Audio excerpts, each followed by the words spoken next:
My husband Jimmy. Unfortunately, he's my only audience member today, but that's okay. Hi, thank you. Have a seat.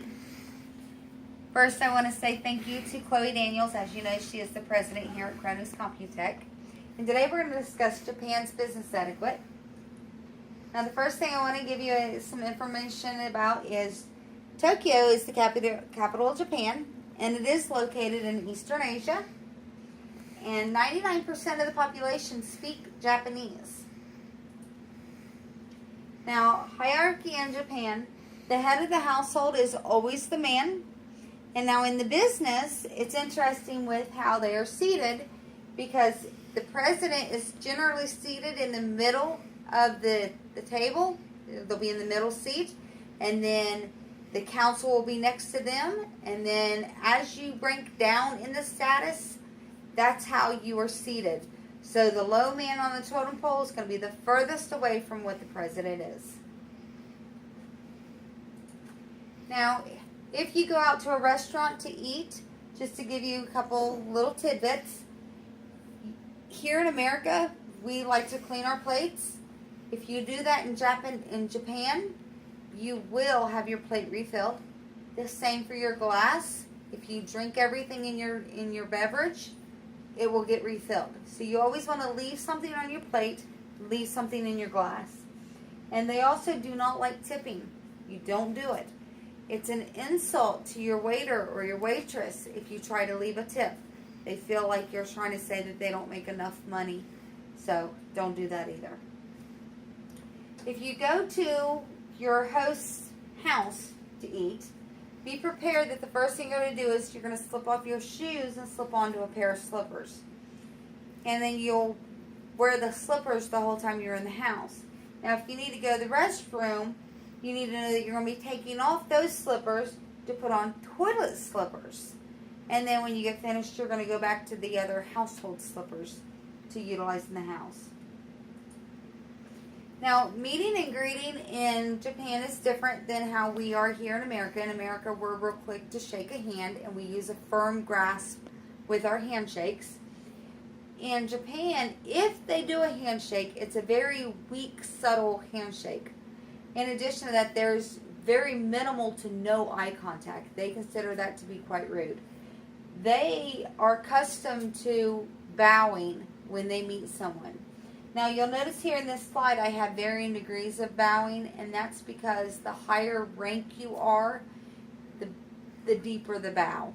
So the CEO and the president is going to get a much deeper bow than what the secretary will get. Gift giving in Japan is very important.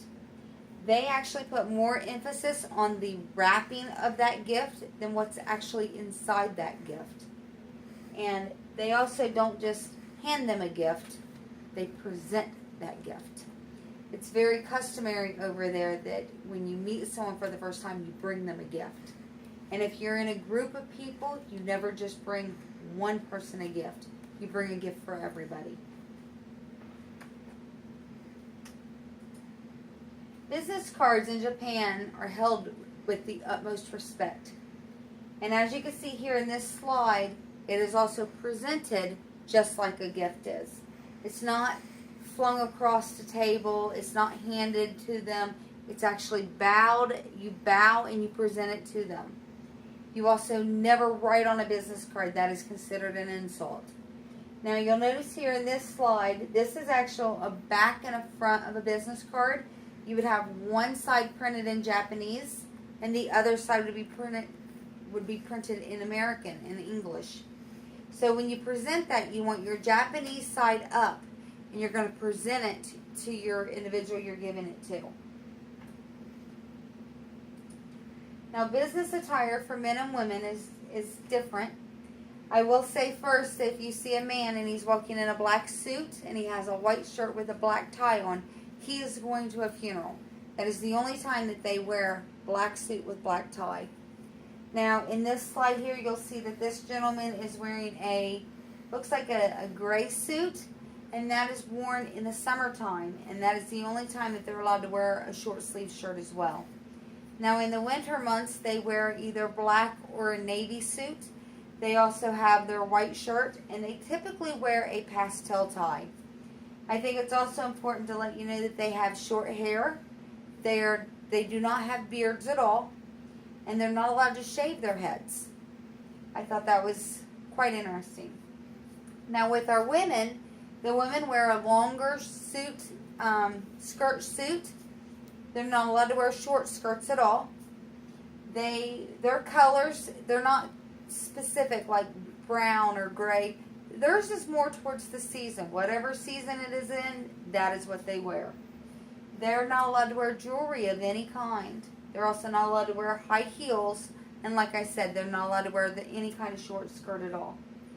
Now this concludes our presentation today. I hope you got a lot from the business etiquettes of do and don't in Japan.